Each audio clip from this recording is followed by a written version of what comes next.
like a book. All right, shall we? Yeah. All right. Hey, everybody, it's Aaron Banyan. And Timothy Bennett here with B&B Banter Bros Goes to the Movies. Yeah. And Aaron is back. I'm back. And better than ever, goddammit. That's not true. That's very true. He still looks exactly the same, if not a little more wear for tear. I want everybody to know I didn't leave the podcast. Nope. Yeah, I know it seemed it because I was gone for 4 weeks. I didn't leave. I was just sick, and then we record a number of episodes at one time, so I was sick, and that's what happened. I didn't go anywhere. Yet. Right. I'm also very insulted that the episodes that I'm not on seem to be more popular than any of the other ones. It is kind of It's a kick in the teeth. yeah, just a little. I mean, I don't think it has anything to do with the fact that you're gone. I don't either. I hope not. But yeah, me too. Because you're not going anywhere. You hear that, folks? He's not going anywhere. Not by a goddamn long shot. Unless I move. Unless I move. I think I'm more likely to move out of the city than you are. That is valid. But anyway. Yeah. So, how you been? I mean, good. Been busy. Been on the podcast, so I mean, Yeah. obviously better than I was. Yeah, been doing the podcast and D&D, which is something else you've been missing. And Well, it's because you started doing it at night when I usually work. hey, I do it when I can do it. Right? Well, I don't blame you. And last time it wasn't my fault. The one time I had the night off, I had a Thursday night off. I was like, "You guys playing?" And you're like, "No." I was like, "Fuck." Yeah, that's because of Kaylee. Kaylee had to work that night, so. Shit on the 1 week I could have come over for fucking D&D. Well, and then last time you couldn't because I can't read a fucking calendar. Yep. So that was not on me. But yeah, D&D and podcasting. Yeah. And I started watching some of the DC animated films, like The animated ones? yeah. So after watching the Justice League movie, I don't know. I got super psyched about diving back into that kind of world because I'm a big comic book guy and I love comic movies and shows in general. But I've always been favored more towards Marvel, and DC's always definitely taken the back burner. I was just having a conversation with somebody today because they were like, "Oh yeah, did you see Wonder Woman 84?" And I was like, "I haven't seen a DC movie since The Dark Knight Rises." Yeah. See, and I just watched 1984 too. Yeah. And I mean, it was good. I enjoyed it, and it had a less serious tone to it. It was a little like they were trying to kind of do what Marvel does and not be super, super serious. It's kind of how I felt about it. Yeah. It was also in the 80s. It took place in the 80s. So. So they were banking on Stranger Things being, still popular. Well, I mean, it was still on its own, but I just think it's one of those things. Could you take the 80s serious? Could you really? I mean. Yeah, that's valid. But it didn't really have an 80s feel to it.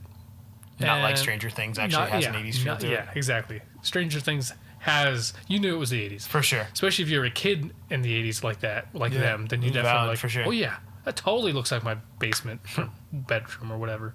Yeah, this just didn't quite have it. It felt like Wonder Woman and more of a present, but the guy I was talking to was talking about it being basically it's like they took the original Wonder Woman and then mashed it with the original Wishmaster movie. Yeah, I can see that. Because the bad guy, Max Lord, is basically the embodiment of the Wish Stone or the Dream Stone. And that is an artifact created by a evil god, the god of, like a plant god of like lies and deceit and all that. So he basically wishes that he was the stone and becomes the embodiment of the Dream Stone, which grants wishes. So it was good. I didn't dislike it. I think Pedro Pascal, though, the entire time that he plays Max Lord, the entire time he was in this movie, he was basically running around like he was coked out, and it really bothered me. It seemed appropriate for being in the 80s. Well, it was the 80s. He probably was coked out. But his character, a method actor. His character was just consistently always moving, always talking, always rambling, always pulling his hair. I mean, he was just always at a frantic pace through the entire film. And it just kind of bothered me. Well, I'm not saying it was bad or anything. It just like probably the one thing I didn't like. just we're kind bothered of me. sedate people, so like the fact that someone has that much energy is just irritating to us. Right, because I want that energy. But he just seemed like he was coked out the entire movie. Right on. Also, I feel like I had a problem because he was neglecting his kid. And I think it just kind of, I mean, like I said, it had nothing to do with the writing or the film. It was just something that bothered me in the movie. Other than that, that, as a person. Yeah, other than that, I was watching I started watching, I guess it's in the Flashpoint paradox world of the DC animated films, but I watched Justice League Dark Apocalypse, which just came out last year. Oh, okay. And it was super good. Really, really good. Basically, I wanted to watch it because of John Constantine. I'm a huge fan of John Constantine, and so he's in the last 3 DC films I watched, which are animated films. So I watched the Dark Justice League Dark Apocalypse, and then I watched Justice League Dark, which was super good. And then I watched John Constantine, The City of Demons, which was super gross and dark and not what I thought for an animated series. All rated R, by the way. For sure. And then I watched Death in the Family, which was pretty interesting. Oh, okay. I feel like that's the one where Jason Todd is murdered, right? Yeah. Yeah. Quote unquote murdered. Yeah. So anybody that knows he comes back as Red Hood. Yes. Right. Yep. From the Lazarus Pit. But yeah, it was super good. I enjoyed it. It had like 3 stories in it.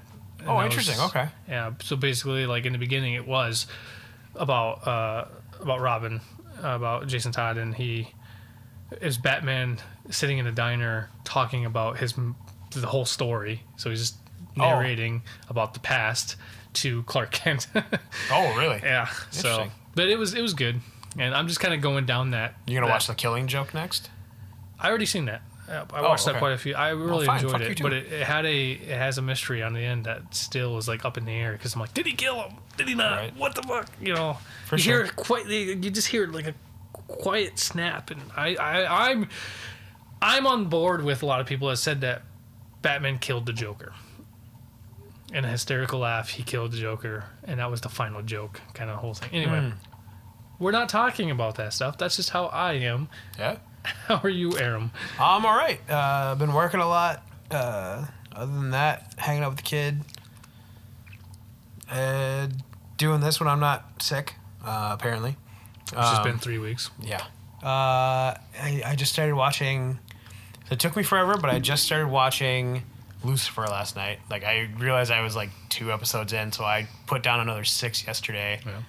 And, so on the first season? Yeah, I'm still in the first season. Dude, I like Lucifer a lot. I enjoy it. It's making me, watching it is making me want to read the comic. Yeah, Neil Gaiman. He helped create Lucifer. Interesting. So when he created the Sandman, he created he created Dreams, which was the story of the Sandman is all about, was Morpheus, in the Greek term Morpheus, but dreams. Mm-hmm. And then he created Death, and then he created Desire and Despair and the Devil? Lucifer. Yeah, he created it. Was in the same world. Interesting. So Neil Gaiman had a lot. I mean, that was when he was working for DC too. So it was valid. I'm kind of bummed. Side note that the Joseph Gordon-Levitt Sandman series didn't happen. Or anything. Yeah. So I was really bummed about. They are doing it though. Are they? Yeah. So they're doing. I thought they were gonna do like an audio format thing. They did. Did they? They did that already. That came out. Actually, I listened to it. It's fantastic. James McAvoy plays Morpheus. Kat Denning plays Death. Interesting. Okay. Ray Porter is in there, I'm a big fan. Who? Ray Porter. I'm a big fan of him because I don't know him. He's a voice actor. Oh, and okay. a lot of the books I like to listen to. He's one of my voice actors I go to. Anything that Ray Porter puts out, I'd probably listen to. Right on. But who was the other big guy? Andy Serkis. He's in there. Sure. Fuck. The only audiobook I've actually really liked listening to so far is The Hobbit being read by Andy Serkis. And he does a good job. He does a phenomenal job. I love his voice. His voice to me is very soothing. Well, it's because he's already a Smeagol, so it works. Right. His voice in general though I think is actually really good. Yeah.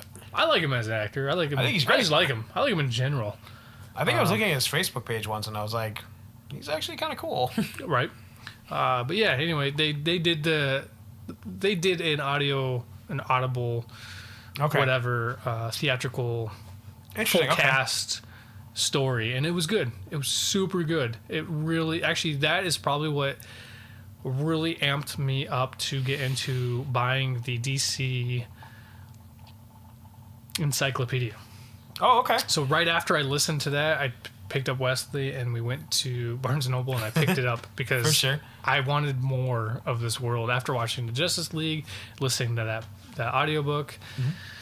And I just wanted more. That's and cool. I started going down this whole DC track. Now I'm still like a big fan of Marvel, but it's just it's a refreshing thing to kind of get back into. So I find that as a kid, I was a Marvel kid. Like I liked the X-Men. Like I got really into like X-Men for sure. I liked all the 2099 stuff that they put out. I got really into that. Like I got really I had like a bunch of the X-Men 2099 stuff. Yep. All that shit was cool to me. But as an adult, I have an appreciation for how dark DC can get versus Marvel. Marvel never plants itself as dark as DC always does. You know what I say about that is that Marvel won't show blood, but DC will. Yeah. For sure. That's actually very valid. But yeah, it's as an adult, DC is very refreshing. And it's I can appreciate it more than I did as a child. I never got into DC at all as a child. Well, see, and I agree with you. Like, thinking about it that way, I definitely agree with you. I think for me, though, I was a huge Batman fan as a kid. I wasn't. I watched the Batman animated series. Oh, I love that series. I still think today it's a great series. The guy that does the voice of Batman, and that is the best Batman. Yeah, I think it's great. Oh, it's wonderful. Which a guy at work told me that I didn't know this, but a guy at work told me that Harley Quinn was created because for that series. I had no idea. I didn't know that. I knew that. I remember reading that somewhere. Like, she was never a character in the comics until after that series. Yeah, that's what he told me. I'm like, oh, I did not know that. And now she's a cult icon. It's whatever. I enjoy a good Harley Quinn, but and I'm not downplaying it at all. Like, I'm glad that like there's a female like comic book character that people can get behind, like besides Wonder Woman or Batgirl. Yeah, I mean, but I think that Harley Quinn has surpassed Batgirl even. Like, I think she's probably on the same level as like Wonder Woman is probably as far as like iconic comic book like female. She's the one that pushed the boundaries. Yeah. Yep. And so I think it's nice that women have gotten that, or even that men can get behind her. That's fine too. Everybody loves a renegade. Yeah, that's valid. And because renegades basically are the future. If you're stuck behind following the same basic rules and order, nothing will evolve and change into something better. Yeah. And that's where everybody loves the trailblazers. Yep. So, yeah, and that's what she absolutely is. Yeah, for sure. She's a trailblazer, that's for damn sure. Especially in the whole like aspect of her character creation, it was basically a trailblazer coming from the series into a comic and evolving so big. I'm trying to remember if she's the first.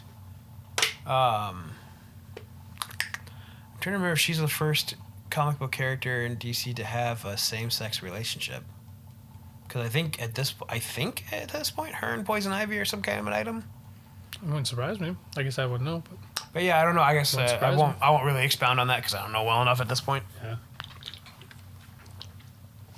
Yeah, I don't know. But other than that, I mean, I've been watching this show called 8 out of 10 Cats Does Countdown, which is quite the title. Countdown is a British game show, and 8 out of 10 Cats is some comedic show. Like it's not a trivia show. It's a current events kind of comedy show.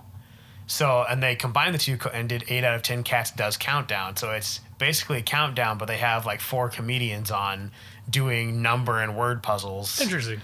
It's super funny. It's like my favorite thing to watch right now. What's it It's all on YouTube. YouTube? Yeah, just look up 8 out of 10 Cats Does Countdown. I will have to check that out. It's hilarious. The fact that you and I enjoy British humor absolutely means it plays it even better because it's all British comics. That's awesome. I'll have to check that out. for sure. That sounds interesting. Well, definitely pump through Lucifer. You still got to finish WandaVision. And, I gotta watch the next episode of Falcon and Winter Soldier. Yeah, I do too. I asked somebody, did it come out? They're like, it came out today. And I was like, and I completely fucking forgot. Yeah, every Friday, and I completely forgot too. Damn. But so I'll have to watch that. Shit, we might be up to 3 episodes at this point. I thought. It is the 3rd episode. Yep. So I got 2 episodes of that to kick through. Yep. Yeah, me and Jason were talking about from the second season. We were like, it's like you finally get that buddy cop kind of feel. It's like it's basically like they're trying to do what Lethal Weapon did, but it's instead of Mel Gibson and Danny Glover, like you have instead of Murtaugh and Briggs, you have Murtaugh and Murtaugh. So it's basically them trying to out Murtaugh each other. So that's kind of how we felt. That's funny. But yeah. I watched Perfect Host the other night again. Because it had been forever since I seen it. I saw it on Amazon Prime. David Hyde Pierce, and the guy who played Riggs in the Lethal Weapon TV show. I don't know that. I didn't watch that. I know he got fired. Yeah, because he was an asshole. Yeah, I actually really enjoyed it. But we'll sidetrack into that some other day. But I'd forgotten the ending to that movie. I tell people I love how bonkers that fucking movie is. Right. And then the ending is it's good. It's whoa. dark. I love David Hyde Pierce. I think he's great, especially in that movie. I think he's phenomenal. I really, really, really wish he did more voice acting. Yes. Especially for audiobooks. Because I would love to listen to his voice. I think he has a great voice. Basically, that's the only reason why I like him is for his voice. I mean, I think he's a good actor, but he's a good actor, but I don't watch him. It's not like he's fun to look at. Yeah, I mean, when he was in Frasier, it's not like I cared. I mean, he was a good character, but his character was good because of the way he and Kelsey Grammer played off of each other. As brothers that were like his character on his own was boring and neurotic, except and for Daphne when he was like infatuated with Daphne, and then he eventually got her, and then that was just whatever. But I just love his voice. Yep. And other than Abe Sapien playing the voice of Abe Sapien, I don't think he's done any other voices. I really don't think. I don't think so, but I enjoy his voice. He might have done pieces here and there, but nothing really of note. Yeah. Either way, he should. I would love to see him. For sure. Put him in Audible. David Hyde Pierce, if you're listening, get it together. Right. Read me a bedtime story. But yeah, that's what I've been up to. So, shall we get into the episode today? Let's do it. Today we're going to be talking about Judd Apatow, noted director and writer. He's a director, writer, stand-up comedian, apparently, and producer. So he's right now what he's basically known for, and what he's been doing a lot of is producing and writing. Okay. I don't think he's directed anything. Oh, he did. He actually directed something that came out like last year. Really? Okay. What's that? Staten Island, King of Staten Island. King of Staten Island. Okay. I think he directed that. Actually, I have no idea. We'd have to look I remember that he's involved in that. But he's basically been over the years a writer and a producer primary. And then directing films every so often. But most of his big stuff is like he helped direct, like he directed 40-Year-Old Virgin, Knocked Up, Superbad, those Seth Rogan. Yeah. He basically gave Seth Rogen and a bunch of other guys their big breaks. Yeah, absolutely. Him and Evan Goldberg. Yep. And James Franco, I think. No, not James. Not so much James Franco. He did. Because Freaks and Geeks. So Judd Apatow partnered up with Evan Goldberg, I think, with Freaks and Geeks. Yeah. And I think that's where they got their start, like Seth Rogen and James Franco. The hell, Jason Segel. Michael Cera. I don't think he was in Freaks and Geeks. He wasn't in Freaks and Geeks, but I mean... He was in Superbad. Yeah, he was in Superbad. What the fuck? Never mind. We won't get on Michael Cera. And then there's a couple other female leads. I can't think of their names. Linda Cardellini was in it. That's the one I was thinking of. The only two things I remember her from is being Hawkeye's wife and Grandma's Boy. In Scooby-Doo. She's Velma. Yeah, I'd never watched Scooby-Doo. Oh, but it was great. I barely liked Scooby-Doo when I was a child. Oh, I love Scooby-Doo. Oh. There's no way that you would get that dynamic of a group or that diverse of a group together if it wasn't about drugs. And still no black people. That's true. That is very true. Racists. Anyway, it was from the 70s. Right on. I think. I have no idea. But yeah, that's what Judd Apatow has mainly done over the years. That's what he's known for sure. So, any of those kinds of comedies that, he had a really easy way of blending like real adult subject matter with like really crude humor. Yeah. I'm thinking mostly of Knocked Up and The 40-Year-Old Virgin. Like if you look at what he's dealing with in there, like in those movies, like they're actually legit things, but he blends a lot of like humor with that. Like he deals with real situations. Yeah, pretty much, and he just takes kind of like a more cynical, or if any, I don't even quite say cynical. He just makes them like a farce, essentially. Like he makes them almost too ridiculous to be real life.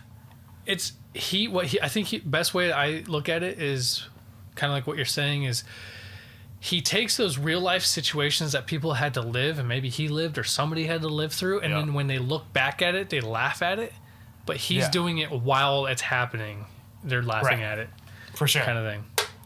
He definitely puts a lighter spin on some of the real life bullshit. He brings levity to a lot of situations where like it's uncomfortable or like things are a little heavy. Like right, yeah. Like he doesn't get too serious in any of his films either. Yeah.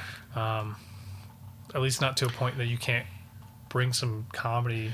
He never gets so serious you can't bring it back into a comedy. Absolutely. And I haven't seen his latest stuff, so. Yeah, I was gonna say, I think I don't know what the last one I watched was. There's like one movie where like I think he went too serious and I couldn't stand it. Yeah, I think the last film I saw him direct was Funny People, and that was in 2009. So. And that was a disappointing movie.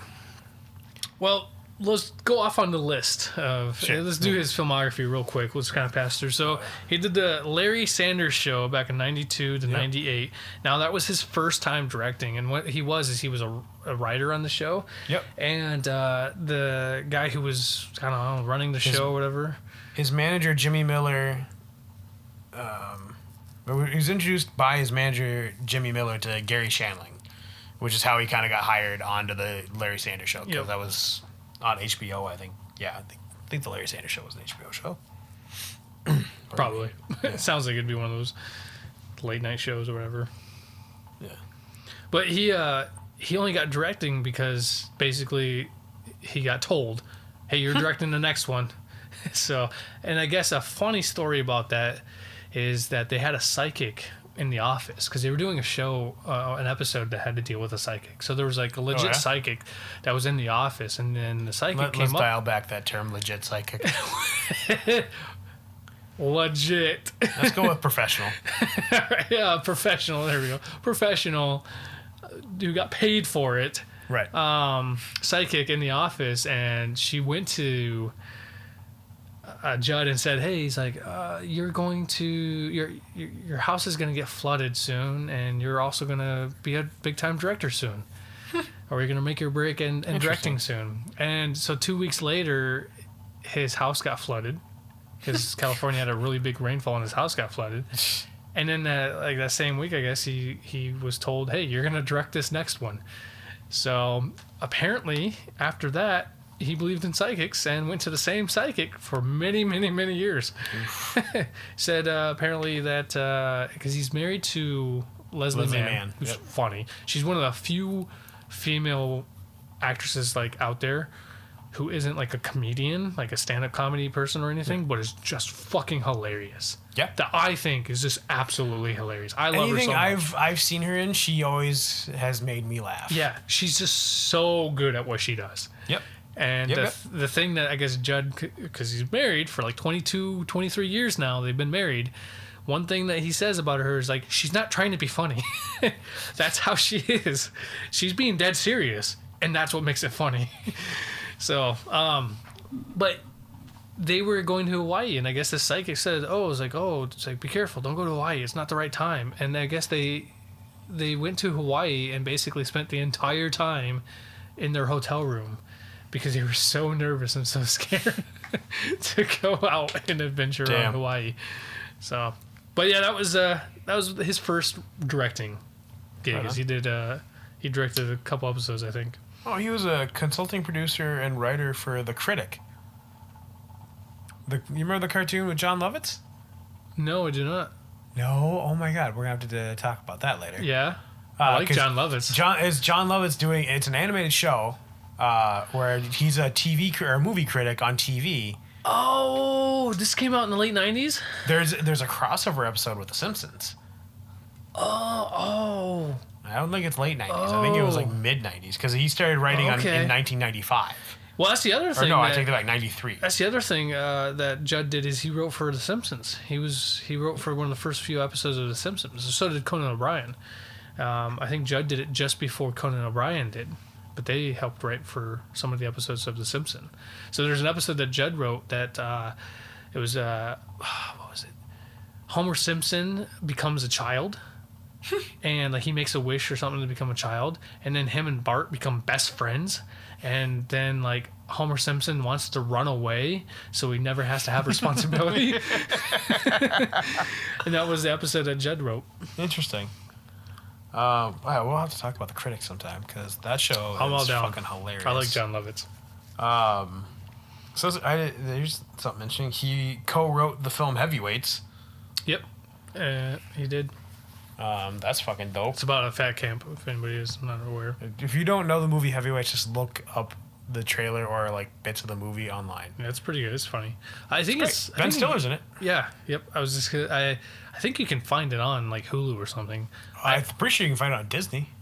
Maybe that's where I think it's owned by Fox. I swear to God, I saw it recently, and I'm like, I should rewatch it. Yeah, I think you can find it on Disney. Yeah. So you're doing writing right now. I'm kind of just on the Wikipedia page, kind of just going down his career. Oh, because I'm on IMDb looking at his director. Oh, well, we're on two different websites. We are, so but it's okay. We apologize because he has a lot. He's been doing shit for a long time. Freaks and Geeks, he directed like 3 episodes, so he helped get that established, which helped, launch Seth Rogan and James Franco and Jason Segel, like. That kind of crew that kind of sticks together in a lot of the same films, he helped launch those careers. So that's definitely something he had to do with. He did North Hollywood, which I never saw, but I guess it was one of those things that was a kind of a hit and miss. What was it called again? North Hollywood. I don't remember that show at all. Yeah, it was back in 2001, and I guess it was just this it was a pilot that never got aired. So basically, one of the studios, and I think it was, I can't remember which one he said, one of the studios said, hey, you guys need to write something that we can use. So they wrote something, and then they never picked it up. They never called about it. So it basically just got thrown out the window. But it was Jason Segel, Amy Poehler, and Kevin Hart. And so really, yeah, that's an odd. Basically, mixture. What it was is it's about these 3 guys or these 3 people. Maybe it was 3, maybe it was more, that shared a house together or like an apartment together. Okay. And Kevin Hart played this guy who had like a lot of money. They were trying to break out into acting in Hollywood. So that's why they were sharing an apartment together. So Kevin Hart was like a guy who had a decent amount of money. Yeah, like he was the one who had the most money in the little group because he did a beer commercial that was questionable content, whatever. Right. But he made money off it. And then Amy Poehler was working for like an assistant for a judge or something like that. Interesting. And then Jason Segel's character was like Frankenstein at Universal or Disney or one of those attraction things. And he was the brokest of them all. I believe it. So working that job.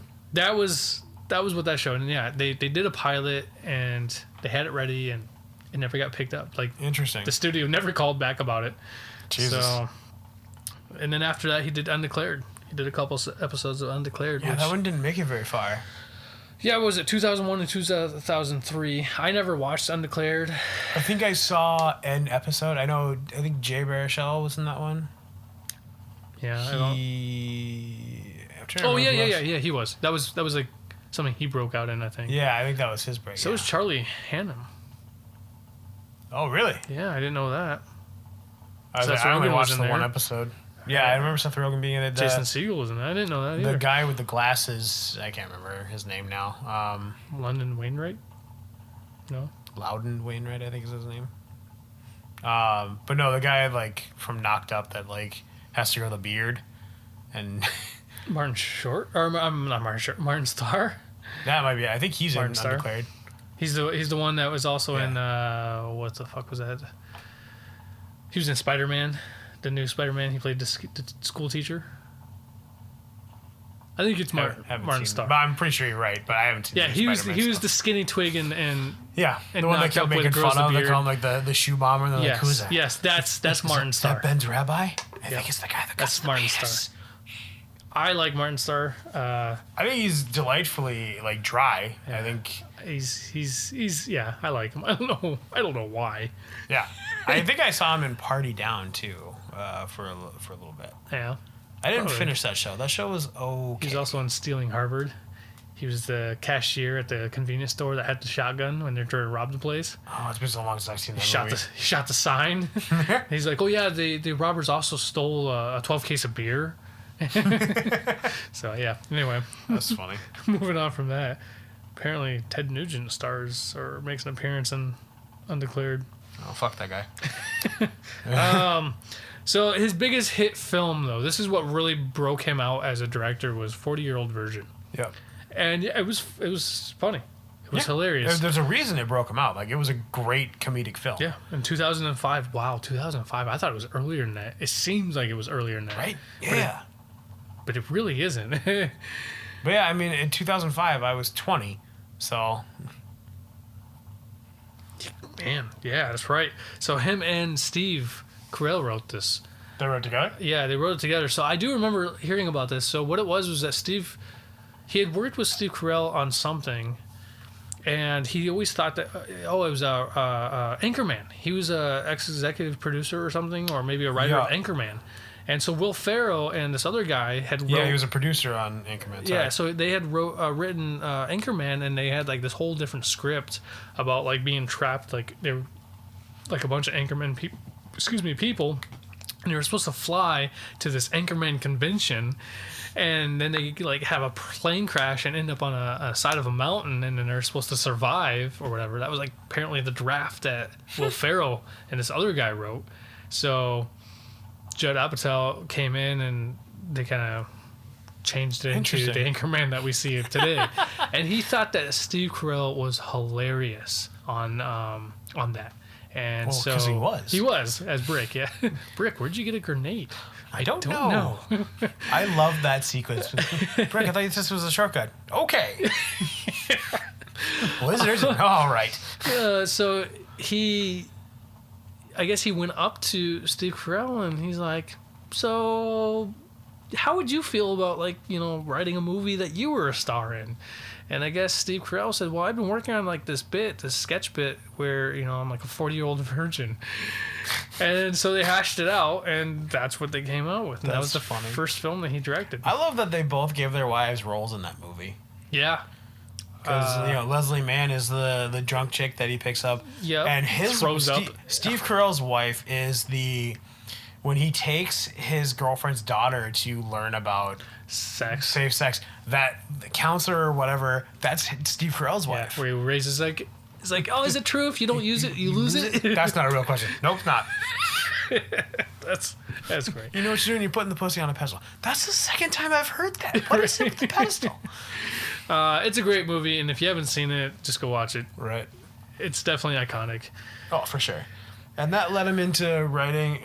Did he write it? Yeah. I lost my place here. I got wrapped up in this. Well, you talking about Knocked Up? Yeah. Yeah, he wrote Knocked Up and directed Knocked Up. Yep. So he did that one. He wrote the initial draft on the Talladega Nights set. Yep, he did. I do remember watching it. Wow, God, there was like a string of films that were basically the exact same that came out 1 year after another kind of thing. Whew, there's a lot of them. He's I think with him and Paul Rudd, he likes Paul Rudd. Obviously, him and Seth Rogen are friends. Mm-hmm. He basically told Seth Rogen a while ago, like, dude, he's like, because they wrote Superbad when they were like him and Evan Goldberg wrote Superbad when they were like 13 or whatever. And they've been working on it pretty much ever since then. And it obviously didn't get picked up by studios. And then Seth Rogen him and then somebody else wrote Pineapple Express. I think it was actually Judd Apatow helped him write Pineapple Express, and it didn't get picked up. So they wrote it right around the time that Superbad was being sent to studios too. Interesting. Okay. And it wasn't until Superbad made a large super success that they were like, "Oh, you got anything else?" And they were like, "Well, we have Pineapple Express," and they're like, "We'll take it." So that was my first taste of Danny McBride. See, I had Pineapple Express was the first time I remember. Or did I see Hot Rod first? I forget that Danny McBride is in Hot Rod. He's been in some other stuff too, where he's like little blips here and there. But that, Danny McBride I feel like that was one of my him. first real tastes with either Hot Rod or Pineapple Express. Yeah, Hot Rod for me. Craig Robinson for sure was probably The Office for me. Yeah, I still haven't really watched The Office.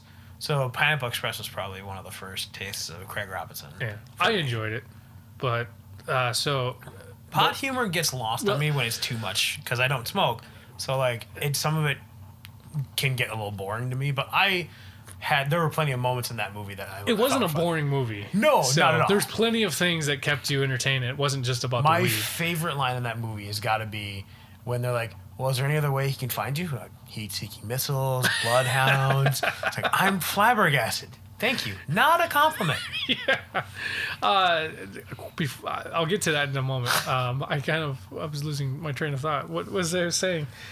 So he basically told Seth Rogen that was like, dude, you're funny. You could just stand there and be entertaining to watch. And that's why Seth started starring, like he started Knocked Up. That's how he got him to start. Well, he was in Anchorman too. He was in 40-Year-Old Virgin.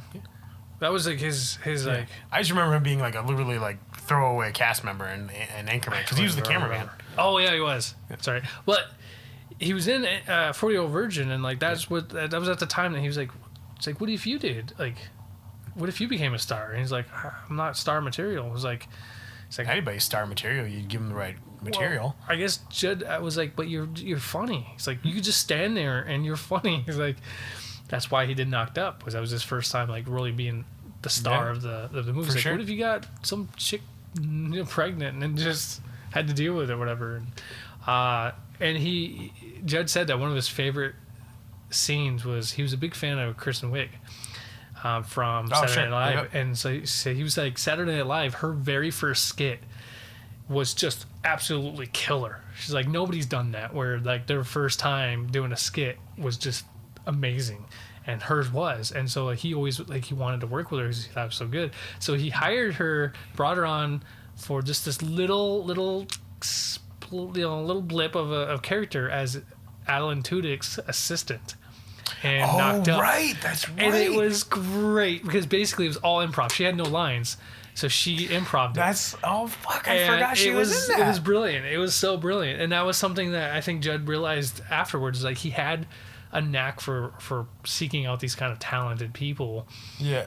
For the right things, and then because it was a hilarious thing. Him and Alan Tudyk and her. Yep. It was great. There were just like these little things that made such a world of difference. I really loved Alan Tudyk in that movie. Yeah, it's like, are you saying I need to? Yeah, are you saying I need to lose weight? No. We can't legally say that. That's right. Oh man, I forgot. Alan Tudyk is wonderful in that movie. Yes, he is. I love that guy in general. But anyway, that's what got Seth Rogen to. That's how he got his stardom as a lead actor, because then he goes and does that, and then. So essentially what we're saying... Well, sorry, I didn't mean to interrupt. But essentially what we're saying is that Judd Apatow has a real tendency to create new comedic stars by saying, well, why don't you do a movie? It's not just about, why don't you do this? It's, why don't you do this? And they happen to succeed very well. Right. Yeah. It's just him going, why don't you do this? Yeah, basically. Like he's challenging people. Basically. Like, it's crazy. He goes and does the next biggest film that he did was Funny People. Now, I know he did a lot of writing. He wrote some stuff. Yeah. Threw out there. I don't know if you have anything you want to mention that you haven't mentioned since at least 2009. Yeah, no, nothing for me really. Okay, so he produced some shit, like I said. Yeah, for sure. But he did Funny People, and I didn't. Sorry, he was producer and director or a co-writer along with the director for Walk Hard. Yes, that's right. The Dewey Cox story. So, which I think is an underrated film, just because how many people are in that fucking movie. Oh yeah, there's cameos left and right, and that was another film that Kristen Wiig. Jack White as Elvis is probably one of my favorite things because he's just fucking nuts. Freddie Muniz is Billie Holiday. Yep. I almost said Billie Eilish. Billie Holiday. Yep. Yeah, Jack White as Elvis was great. He's really cried. Look at that! I cut him in half. Right. It was wonderful. But Kristen Wiig, that's another one. He brought her on. Oh yeah. As Dewey Cox's first wife, basically saying, "You're never gonna make it. I do believe you. I just know you're gonna fail." Right. So that's another one. It's very underrated. I agree with you. It's got so many quotable lines. It does. That the last line of the movie is one of my favorite things.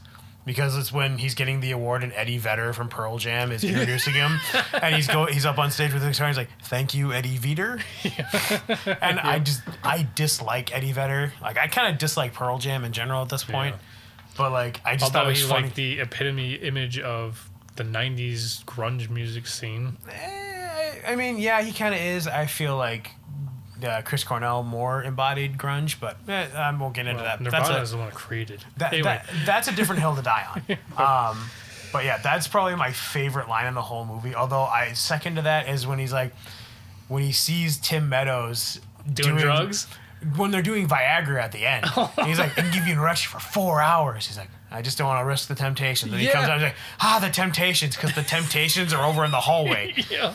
That was hilarious. Yeah, I enjoyed a lot of scenes from that. And one of them is when he first walks into the bathroom or whatever, and Tim Meadows' character is doing coke. He's like, "You don't want none of this, Dewey. Just walk away. You don't want to get yourself into this delicious, this whatever. It gives you all the energy in the world." He's like, I think I want to do it. He's like, "No, you don't, Dewey. Don't do it." He's like, "I'm going to do it." And he's just like, "All right."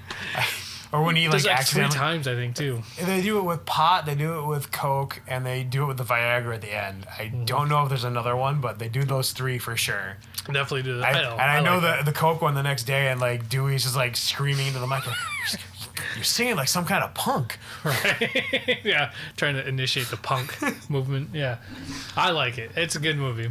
Oh yeah, that one's good. I think that's a highly underrated movie too. For sure, for being a mockery of Johnny Cash's "Walk the Line," it was it was pretty damn good. And I also am a sucker for John C. Reilly though. Yeah, I really enjoy John C. Reilly. He's one of those guys that we would definitely need to talk about, but he's quite the quite the diverse genre of films. Oh yeah, everything from Dark Water to fucking Boogie Nights to... I remember him in What's Eating Gilbert Grape. I don't remember. He's Johnny Depp's friend in What's Eating Gilbert Grape. Like they're walking around, God, and really? somebody's making fun of Leonardo DiCaprio, and like John C. Reilly like backhands a kid. Oh my goodness! Wow. Yeah. I know he was in was it Platoon? Not Platoon. Fucking. Was I think that's. I mean, John C. Reilly looks old. Not Platoon. It was The Thin Red Line. Really? Okay. Yeah. He's an actor. Yeah. Like he doesn't just do stupid comedy. He's just really good at stupid comedy. Yeah. He's kind of got that mannerism and like that look. Yeah. I mean, him and Will Ferrell are basically bro buddies for life with what they've done. Like they're working on Step Brothers 2 right now. Oh my god, I love Step Brothers. That's a great movie. Anyway, we'll get on that one another day. So, Funny People. Yeah, Funny People. Which I didn't care for. I can say I understand what he went for, and I admire the story. I just didn't care for the movie. Yeah, I feel like I want it. I want to like it. Right. Because I understand it. Yeah. I want to like it, but I don't like it. I think I'm right there with you. I want to like it, and it has some points that were pretty decent, but Eminem has the funniest line in that fucking movie. That's exactly what I was thinking. Eminem has the best line. Him and Ray Romano. You should have just fucking died. Right. Like, people like us can't go to Walmart. I think I would love to go to Walmart. They have great prices. Eminem's fucking scene in that movie is the best. You should have just fucking died. Right. Then he's like, who's that guy looking at me? Who? Ray Romano? It's like, yeah, who the fuck is that guy? And he's like, you got a problem or whatever? He's like, I think that's... It's like, you don't know who Ray Romano... Everybody loves Ray? I don't think everybody loves Ray. I feel like that's something like that was kind of playing on the shit that happened at the VMAs between Eminem and Triumph, the insult comic dog. I feel like I vaguely remember that. Because it was like one of those things like where like early Eminem, 2000s, right? Yeah, I think so. Like Eminem was talking to somebody and like Triumph was like a floor reporter or whatever the fuck they were. Yep. And he's rolling around and he like tries to talk to Eminem. Eminem was like, yo, don't talk to me. Like, leave me alone. Right. And like Triumph kind of like bugged him for a minute and you could tell Eminem was getting pissed. He was like, back off. Yep. So I feel like that might have in part been... That's what that guy did though. He was abrasive to everybody when he was younger. Yeah. Well, I mean, like the Triumph guy, I can't remember his name. Oh, yeah. I don't know who the guy that plays him is. He's a big actor, though. I mean, I won't say big actor, but like he's well known. Yeah, he's known for the hand puppet Triumph, but he's also like he shows his face and stuff in a lot of things. Yeah, his hands are in comedy left and right, but I just can't remember his name. Anyway. So the thing about Funny People though was it was written by Judd and it was directed by Judd, and the reason why he wrote it was he felt like there was a time that he was trying to portray why people get into comedy, and like there's a certain point in his life where he was like getting into comedy and he's like, you know, you get this fucking like you're just a complete fucking asshole. You have it all, like you top of the whatever, and you're just a complete fucking asshole. But then you have that, you know, like that's Adam Sandler's character is that fucking asshole. That he's at that level of success where he just he's disenfranchised. And then you have like, but you do it because of like the Seth Rogen's character, who's like you do it because like that's what you do. You love it. You understand it. It's part of you, and this and that. But there's this weird balance of when you make it and when you become this person, like where's that transition? So he basically wrote this film to say that transition of why people get into comedy. Yeah. And so after understanding that, sure, I get it. Still, once again, like I want to like it because I understand it. There are a lot of movies where like I get it, but I don't like it. Yeah, it just I don't know. Honestly, I think, and I'm not a huge Eric Bana fan, but I liked him in this because I thought he was kind of funny. And do you know he did like before he became a? He did. It was a sketch comedy guy. Yeah, in Australia, he had a show where you would do like Arnold Schwarzenegger, and it was basically the same. It was Australia's version of Saturday Night Live, I think. Kind of, but it was mainly him. It was basically just him. Yeah, he was a funny guy, and that's actually why Judd put him in the movie. Is he's known for this serious guy, and he is a really good actor. Yeah. I'm not a big fan of him, but he's a really good actor. I can't discredit his acting. He's got especially in Munich, it was fucking great. I've never seen Munich. It's good, but I liked him in Troy. I thought he was good in Troy. Yeah, that's right. Yep, but he's funny, and that's something that Judd's like. I watched these skit comedy things, and I just found it on the internet one day. I'm like, he's funny. It's like, I want to see him do this. So he asked him to come on board to do this. And he was funny. He was pretty decent. But that was that was the last film I saw him direct, at least. And I do agree, man. It was one of those films that just kind of fell flat for me. I wanted to like it because it had Adam Sandler in it. And it had Seth Rogen. And I liked both those guys. Yeah. But I just couldn't. I think... Oh! I can't say it was the last one. This is 40. That's right. This is 40. Oh, that was the spiritual sequel to Knocked Up. And I actually thoroughly enjoyed it. I haven't watched it. I think I was just like, ugh, I don't need to see that. So yeah, it's basically Paul Rudd and Leslie Mann's characters, and it's their life. Yeah, that's what I mean. Like it's a spiritual sequel, like because it's not the main characters anymore, but like. It's like an offshoot sequel. And then Knocked Up, Leslie Mann is the main Katherine Heigl's sister. Yep. And so Paul Rudd's her husband. And in that movie, Paul Rudd and Seth Rogen, they go on like a Vegas trip and taking shrooms at a circus. That's how you get pink eye. Circus Olay or whatever the fuck that show is. They do shrooms and then they go to a strip club. There's so many chairs in this room. Why are there so many chairs? That one's being very droll. I love that. That scene is actually really funny, and I think it's one of those times where, like, as funny as it is, Apatow, as we said, like, he's able to add a lot of comedy to it to make it lighthearted but effective nonetheless. Because, like, while he's tripping, like, Paul Rudd basically talks about the fact that our biggest problem is that she wants me around. Yeah. Yep. And he's like, and I can't handle that. Yeah. So it's a spot on to go into this is for. So his biggest problem is Paul Rudd's a music producer or whatever. He's an agent or like a agent or something that he deals with. He like music. signs bands. Yeah, because there's like a whole thing where he like he talks to Billy Armstrong, and basically Billy's like from Green Day. He's basically like. It's like, fuck you, man. You're a fucking asshole. It's like, yeah, well, your music sucks. So, take that to the boulevard of broken dreams. But they're it's like one of their birthdays or whatever. They're in their 40s, whatever it is. Yeah. And basically, I think it's Leslie Mann is like getting ready to turn 40, and they're about to like lose the house, and they like the problem is his finances. And he's like, my wife has unrealistic expectations. It's like she basically like wants to spend all this money on shit that they don't have and they don't need and whatever. But one of the running jokes that they've done is he goes to the bathroom. He like goes into the bathroom and he takes a shit while playing video games. But he's not really taking a shit. He's just running away from everybody so he can have his me time. Yeah. And he's in there for like an hour, and she comes up and it's like, huh, what are you doing? And he's like, I'm going to the bathroom. I was like, well, our daughter just did a front flip and landed on her feet, and you missed it. He's like, well, she'll do it again.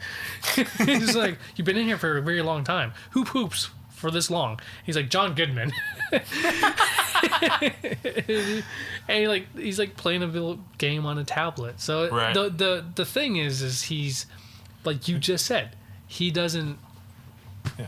He's just avoiding his problems. Like he doesn't want to be around. He wants his me time, and he doesn't know how to handle it.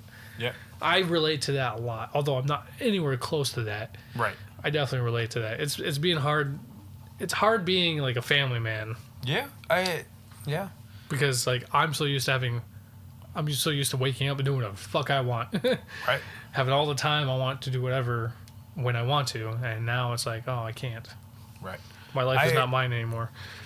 I don't know necessarily how I'm handling being single as a family man, I guess. Like, I have Liam part-time now, and other times, like, I'm at work, and then I come home, and the house is just kind of quiet. It's me and the cats staring at walls looking for answers. That's why crazy cat ladies have cats. At least it's another warm body in the house. That's true. Leave me alone. So he did This is 40 in 2012. He did Trainwreck and Trainwreck is with Amy Schumer and Bill Hader. I'd never seen it. I hate Amy Schumer. I don't find her funny. I never have. Even when she was on the Last Comic Standing. I didn't know she was on that. I've never. Yeah. I've tried, and like she has bits where like she comes off to me as like almost like a recreation of Sarah Silverman. But Sarah Silverman did it better. Yes. Yeah. Like she's like she's like it's like she tries to be. It's like in Multiplicity where you get that fourth clone. You know how you make like a copy of a copy and it's never nearly as good? Yep. That's kind of what I feel like it happened. I've never thought of it that way, but I must agree. You're right. Because she does the same thing that Silverman does where like she says stuff that like raunchy and like it's perverse raunchy, and but like very serious or line. like kind of just straight. Doesn't do it in any sort of like over the top way. She just kind of probably says because it. she's not Jewish. That's probably why. Maybe. Because Sarah is a lot. I don't know. She's not bad. And even then, I wasn't a big fan of her, but yet I didn't mind her. Yeah, Sarah Silverman. Yeah, her like the way she carried herself or always conducted herself, like I never really dug her specials, but like when I saw her acting with other people, Yeah, I didn't mind her. it was always very entertaining. Like there's a couple episodes of The League she's in, where I think she's Steve Rannazzisi's sister. No, she's Nick Kroll's sister. I love The League. Or whose sister is she? No, she's Paul Shear's sister. Sorry, because I just The remember only one you have left is John LaJoie. And I just I had a moment because I forgot whose sister she was, and then I had to when I said she was Nick Kroll's, then I remembered that Jeff Goldblum ends up boning her at the end, and Jeff Goldblum is Nick Kroll's dad. So I was like, I was playing like 9 Degrees of Separation. Yeah. Oh, yeah, gross. Incest. Sorry, vinegar strokes. Either way, Amy Schumer is not my. She's just not, and she's got a new show now where like I guess she's married to some chef. Yeah, I don't care. But like they're doing a cooking show now on some channel. But yeah, I keep seeing ads for it. Is the only reason I mention it. I just don't like her. I don't like anything about her. Yeah, I've never found her. And I'll say this, I get a lot of shit because I have admitted that like I don't get into a lot of like female protagonists, female stand-up comedians, female authors. Like I don't get into them. I'm not a lady, so it's harder for me. And I'm not trying to be sexist. That's just how I am. Yeah. I feel like I have to be able to identify, and for whatever reason, I'm not able to identify that way with them. It doesn't translate. And before all you haters start hating on Aram, it doesn't matter if you give him a shot or not. Aram gives it a shot every once in a while, and it just doesn't take it's not that I say they can't do it. I just don't dig it. So be aware of that, because I'm right there with you, man. Like I've admitted, like I don't find female comedians all that funny. Most of the ones I find funny usually end up being lesbians, so I can kind of at least identify with something. There's just a handful of things. Basically, there's like the issue I have with a lot of female comedians is they're trying to do what the men do, and it doesn't work. I'm not into. I hate listening to dick and fart jokes come from a woman almost as much as I hate listening to it from a man. The only difference is I expect it from a man. Yeah. Because they're children. Yeah. I have more respect for women than that, and I don't want to see children, women be children, and try to compete with fucking in a childlike game. Yeah. Which is all stand-up comedy to me basically comes down to a certain level. You have your levels of comedy. For sure. Like Louis Black is up here, and there's a different spectrum. Conan O'Brien, Tim Allen. You have all these different comedians. It's all circles like that, all just like converge. Yes. It's like one giant Venn diagram. Yes. But Amy Schumer, to me, she was like at the bottom of the barrel picking at the fish and trying to slap people with them, just like everybody else. And I don't like her. Yeah, she doesn't really do anything for me. And people that find her funny, more power to you. She never worked for me. No, but so Trainwreck. The only reason why I'd want to watch that film is because I love Bill Hader. I do too. I heard John Cena is actually really funny in it too. Yeah. And I'd be willing to give it a shot. I still kind of watch wrestling, so I will watch it. I will. But it's not because of Amy Schumer. That's for damn sure. Right. Speaking of Bill Hader, did you ever see the outtakes of Knocked Up where they talked about the different guys they tried to get to play the lead role before they settled on Seth? No. And a number of the guys they have like David Krumholtz try to do. Basically, they have different comedic actors and whatnot coming in to do scenes from the movie. Like they were trying to cast someone else before Seth Rogen. I think they do David Krumholtz, Michael Cera, Bill Hader. And then Judd Apatow even sits in on one. Really? Like he tried to play his own the role himself. That's funny. It's pretty funny. If you get a chance, I think it should be on the Knocked Up DVD. Yeah, I have it. Yeah, so I think I even have the unrated whatever. Yeah, so I mean you should be able. Yeah, I can see it right there. Yeah. But yeah, they're pretty funny. Watch them if you get a chance. Yeah, I should. I like Bill Hader. Yeah, I don't think Bill Hader could do me wrong. No, because I think in his version, it's the part where they're checking out wallpaper for the nursery in Ben's new apartment, I remember and he keeps trying to do weird impressions at the same time, and they keep going, "Cut! What are you doing?" Huh? I'll have to check that out. Yeah, I don't think I ever saw that. I remember watching Knocked Up in theaters. That must have been interesting, especially especially the delivery. I was with a girlfriend at the time. I mean, I enjoyed the film, but I think I got drugged to it. Yeah. By her, but so he did was it Trainwreck? He did some other shit that honestly So never really made it. he produced Forgetting Sarah Marshall? He did. So Jason Segel wrote the script basically. I didn't know he produced Step Brothers. Yeah. Did we just discuss that? We didn't discuss that he produced it, but we talked about it. Yeah, he did produce. Yeah, but I guess I didn't get too much into his producing as much as what I remember hearing or reading or looking, whatever. I just have to still be on the Wikipedia page. About what he did do and basically his influence. So he told Jason Segel, "Hey, you need to write a script, man," because Jason Segel was in Freaks and Geeks, and he liked him. He thought he was funny, and then he was in Knocked Up. Yep. And then he's like, "Yeah, you're a funny guy," and he was just starting to do How I Met Your Mother, like the first season or whatever. So he just got a couple episodes of How I Met Your Mother, and he's like, you know, you're a funny guy. Like, people need to know how unique. You're smart. You're funny. You're like, you're odd. Like, you're a very weird and uncomfortable dude. Like, odd, weird thing. He's like, you should embrace it. Yeah. Try to do your own. Sure. You know, like, what if you did a leading role? And so he basically said, but if you're gonna do this, like, you have to write your own script, and then it's got to be a really fantastic script. Otherwise, the studio's not gonna pick it up. So he did. He wrote, or at least I don't know if he had a partner or not, but he wrote Forgetting Sarah Marshall, and it was fantastic. And that's when they started doing that, and then they did Take Me to the Greek. Yep, which is a Russell Brand's character. Yep. So I guess he loved Russell Brand so much as the rock star boyfriend. Whatever Aldous Snow. He liked him so much, and there's like, they brought up like, what would we do next, you know, kind of thing.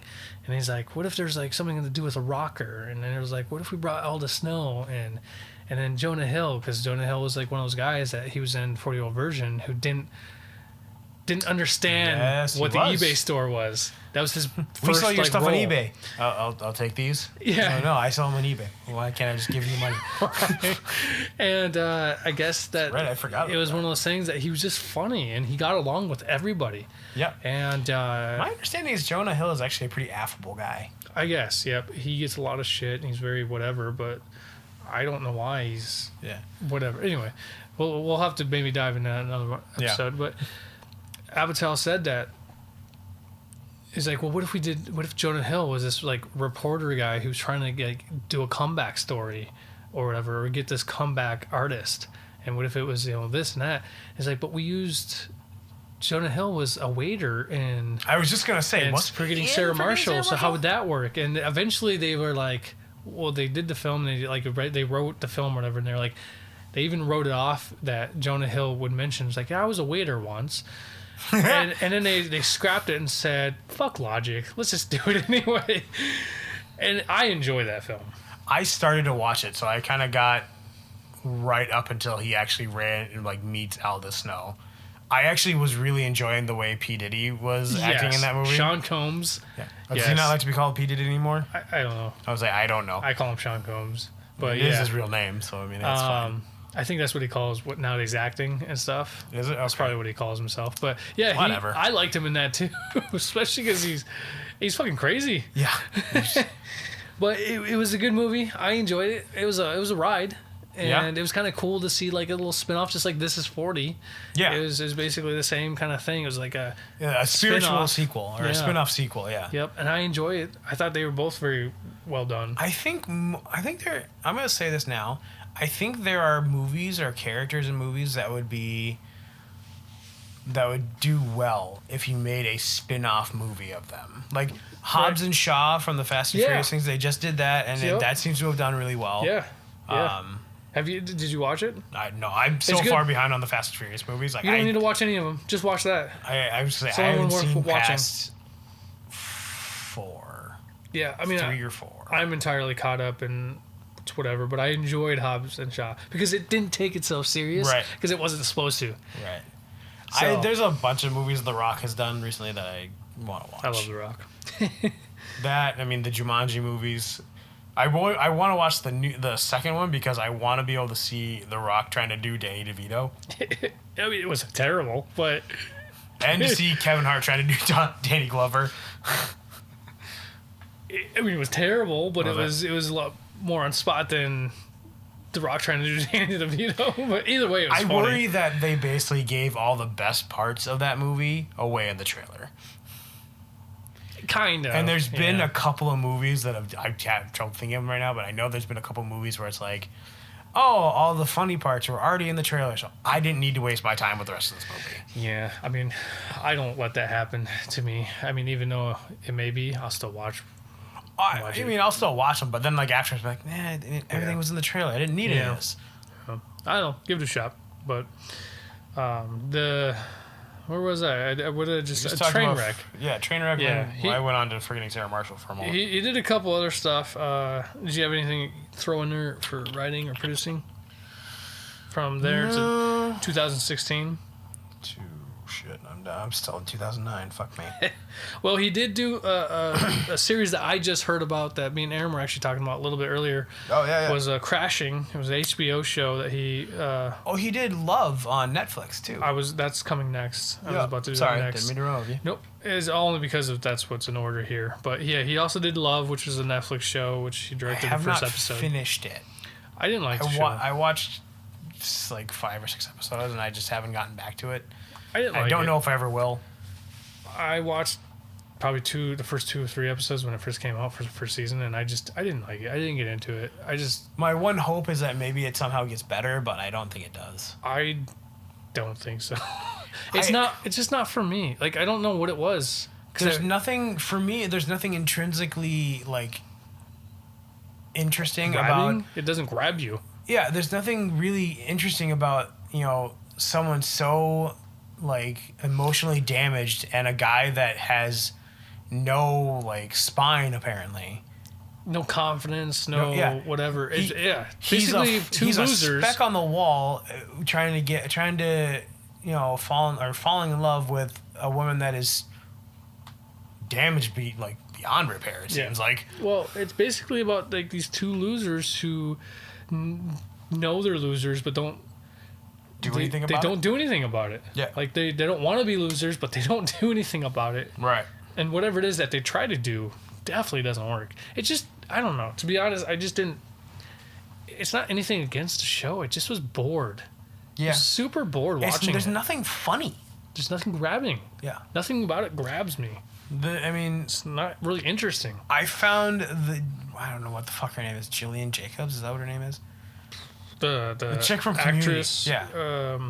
I found her more interesting in Community than I did. Absolutely. On that. Yeah. Yeah, you're right. Jillian Jacobs. Yeah, absolutely. At least that had some she had some sort of range. It seems like the character she's playing on Love is constantly one note. They both seem very one-dimensional. They both seem both characters seem very one-dimensional. And that's it. And there's nothing outside of that one dimension. At all. Yeah. It's just them and their world and fuck everything else, but... It's like they're trying to fit 2 oblong shapes together that don't go together. Yeah, and then when they do... And eventually they'll just grind the edges until it goes together. Yeah, or they put a bunch of spit in Elmer's glue, and eventually it sits out in the sun and just falls apart anyway. Solutions! Right? My favorite line from Chicken Little. Either way, Aaron and I don't really care for it. That's all we have to say. Yeah. So, he also did something I was interesting to hear, and I kind of want to know more about, was the Zen Diaries of Gary Shandling. Or Shandling, sorry, Shandler. Shandling. Fuck that. And it seems interesting because, I guess, when it was something that, I don't know how he got about, but when he died, I guess that Apatow found a bunch of pieces of his work and stuff and started going through them and creating a collection, and then next thing you know he's I think I have something here that could be turned into something. So he went to his family and asked his family if he could do this and all that, and they gave him support, and that's what this is about. So I'm kind of intrigued. I'd watch that. Yeah, I'm kind of intrigued. I think he was a funny guy. He definitely had his moments. I don't know that I was things completely I've seen on board with him, but yeah, I definitely liked him. Yeah, there's definitely things I've seen him that I was I liked him in. Yeah. The most recent thing I can recall was Winter Soldier. Yeah. He was the judge or whatever, the Supreme Court judge. I thought he was like a governor or something like that. But yeah, so whatever he was, some sort of he was official. a judge or something. But he was also for Hydra. Yeah. They put I that remember in there. yeah, she'd say it's like Hail Hydra. Yep. So that was the last thing I've seen him in. But the last thing that Judd Apatow did, which was in 2020, which was last year, was The King of Staten Island, featuring Pete Davidson. Yep, I Davidson. think that's based on Pete Davidson's dad. So what it is it's a reimagining. How do they say it? It's basically like it's a fiction. It's pure fiction.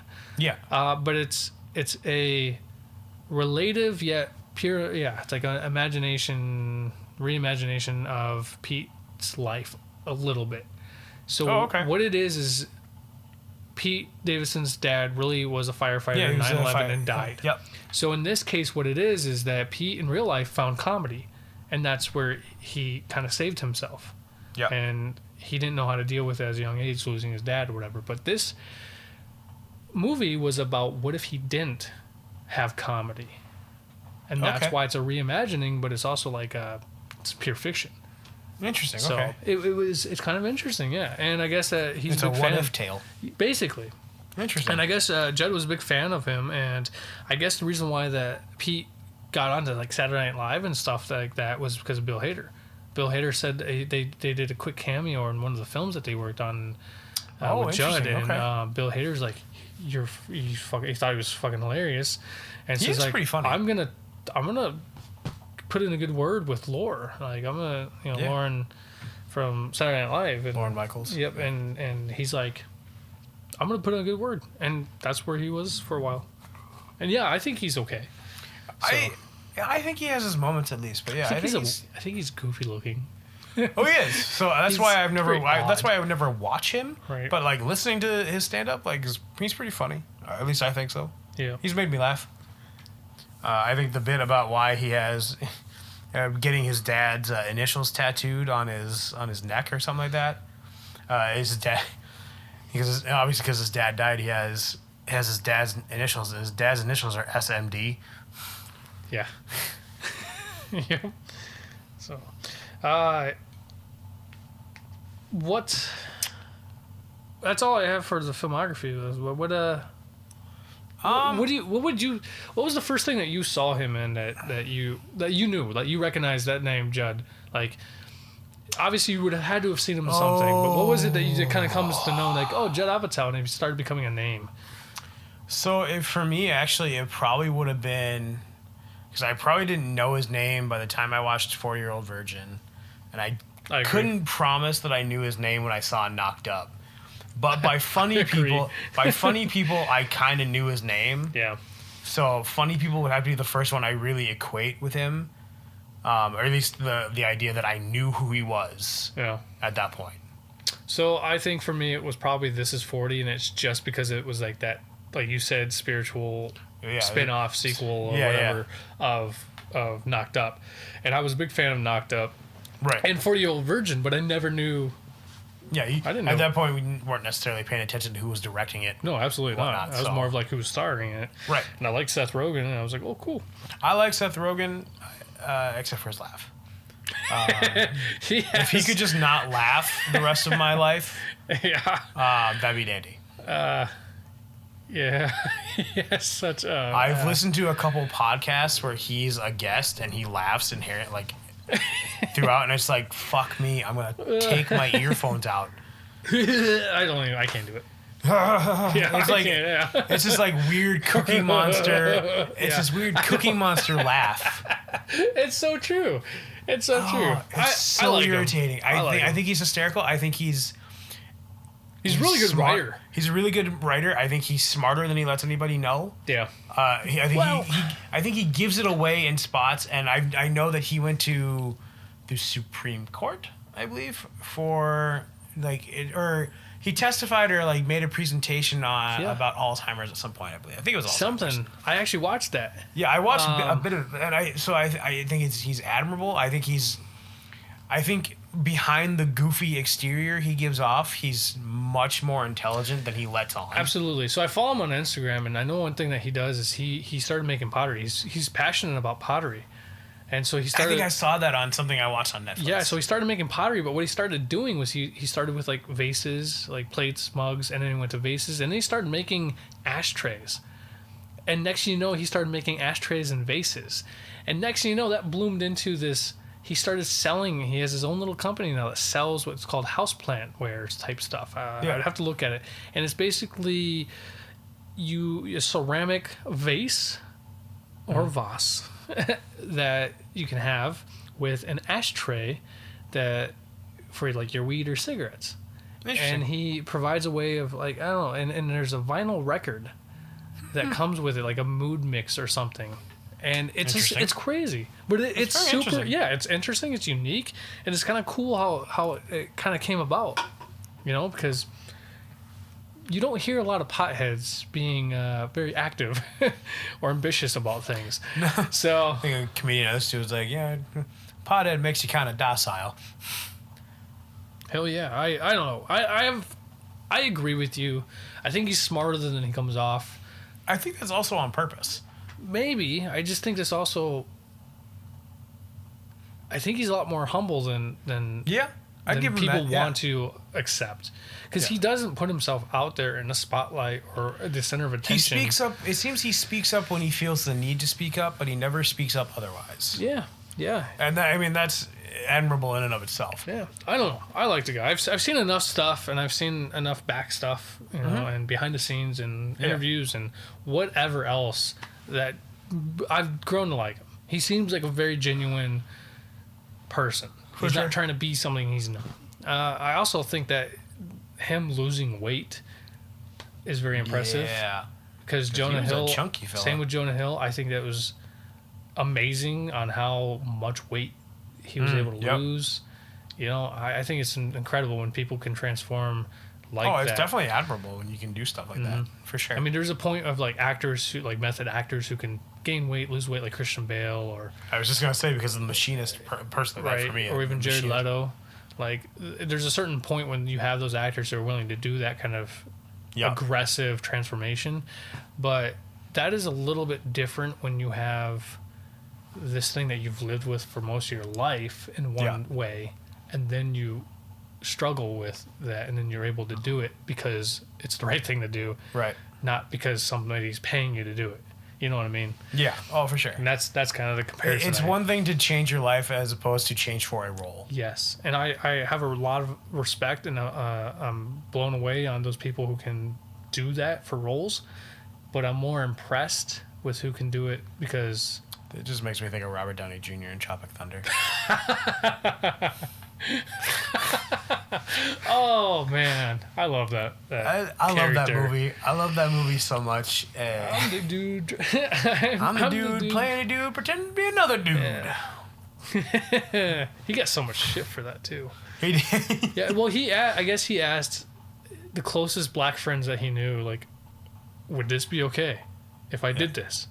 Like, is this going to be like a problem or something? And and I guess he got the green light. Everybody was like, just do it, man. Do your thing. It'll be all good. And he got so much backlash for it, but in the end result, it wasn't from anybody of black race or anything. Like, nobody that like mattered actually gave a shit that he did. Yeah, nobody was offensive about or offended by it or any means, because he wasn't doing it to be offensive. I'm personally more surprised there wasn't more backlash about Simple Jack. Oh, absolutely. Right? That's that more part was reasonable. Like, why didn't anybody really give a shit about that part? Right? I know my dad at one point told me that he didn't watch the movie because of that whole conversation about going full retard. Yeah, I will admit that was a little tough because I don't like that word either. We had a conversation before we started the podcast. And like I say, it's one of those things I was able to take it, and like it was fine. But I didn't laugh out loud at that, but like it was fine. Like I got the joke of it. Yeah. Yep. I agree with you. To me, it wasn't. I thought it funnier when they watched him doing Simple Jack on stage and he talked about how he toned it back. And he was talking about the fact that he took the criticism. Yep. I thought that was funny. Yeah, we'll have to do a Ben Stiller because Judd Apatow and Ben Stiller worked together for a little while. He worked on the Ben Stiller show. And he did Cable Guy. Yeah, that too. Yep. Apatow did Cable Guy. That's how Jim Carrey and Apatow became friends. I guess they're still friends to this day. Yep. Jim Carrey's just a fucking nut job. Here's the thing about, to conclude this, because it's about time to wrap it up, but to conclude this episode about Judd Apatow, I'm not a big fan, but I like his stuff. Yeah. I did not know shit about him until started looking into more about him. Dude works. Like that's what I'll give him. Like whether or not I like his stuff, he puts in work in every way he can. And it's good. That's the other thing is it's not just that he puts in the work. His stuff is good. He gives stuff of substance. He never gives you like a flop. Yep. And I know that he started off as a stand-up comedian. I guess he's trying to get back into it, but I guess he started off as a stand-up comedy or a comedian when him and Adam Sandler had an apartment together and stuff like that, and that was just before he started to get into like the movie or film. But the reason why he got into the film industry to begin with was his grandfather was a jazz like producer or jazz. He just loved jazz, and I guess he did Janis Joplin's first album. Really? Yeah. So that's interesting. So he had that kind of mentality, like, you know, I guess his grandfather was the kind of guy that was like he built from nothing just out of passion. Pure heart and passion and love of jazz. He built himself up and saved a little bit of money and got his own studio. Next thing you know, he became this big time jazz kind of producer or whatever. And I guess that was his influence to, hey, I can do stand up comedy and maybe I can get into comedy movies, writing, film, and all this stuff. Yeah. So I don't know, not necessarily a huge fan, but. Well, yeah, you don't have to be a fan of his work to be able to be a fan of the fact that he's a workhorse. Like he puts in the work. He makes sure that what he does counts. Yep. Like we watched an interview earlier that we won't get into, but like he was super intelligent. Like he's not some guy that just talks off the cuff. He doesn't talk just to talk. Right. He's like we just said about Seth Rogen. He speaks up when he feels the need to speak up. Yeah. It was he went into the Jim Norton and Sam Roberts podcast or no? It's a show on Sirius XM. Okay, so radio show. Yeah, and they were basically talking primarily about it was Judd Apatow and Pete Holmes, and they were in the show Crashing on HBO, but basically talking about the Louis C.K. drama. Yeah, it was very excellent discussion. Yeah, very it's not funny. No, it was very mature and it was very respectful. It was a lot more civil than you would expect for a room full of comedians. Yeah, but there was respect, and they all made valid, rational, and reasonable points. All three of them, considering if you know any of Jim Norton's work, Pete Holmes' work, and Judd Apatow's work, all three made very intelligent points at a surprising level. Yes, I'll post it up on the description, like a little little link or something, or at least I'll put it on our Facebook page because it's something worth watching. Oh, most definitely. Mainly just out of appreciation for that kind of debate. Yeah. So it was three people arguing three different points and doing it well without bringing each other down. They weren't tearing each other apart. It was impressive. Yeah, for sure. If the world could talk like that and still come to some kind of a conclusion like they did more often, I think we'd be a more peaceful world. Senate debates should work like that. Right? But they don't. They don't. They don't at all. It's because those comedians aren't bought and paid for. That's very true. Well, we won't get into politics. Nope. That's for another podcast show. That may be in the works somewhere down the road. Yeah. I think I'll wrap it up. I think that's about it for me. Yeah, I'm good. Alright, so yeah, this is Aaron Banyan. And this is Timothy Bennett. Make sure to... Sorry, we'll have to edit this. Make sure to check us out on Facebook and Instagram. We will have the links in the episode description. Also, if you want to suggest a movie or a movie star, producer, director, drop us a line at our email, which will also be in the description as well. Absolutely. If you do, we will mention your name. Yep. So if you do, please give us your name and where you're from. For sure. And we'll give you a shout out for this. We'd love to do it. We'd love to answer questions too. So yeah, by all means, we'll read it up on hit us up on the episode. So yeah.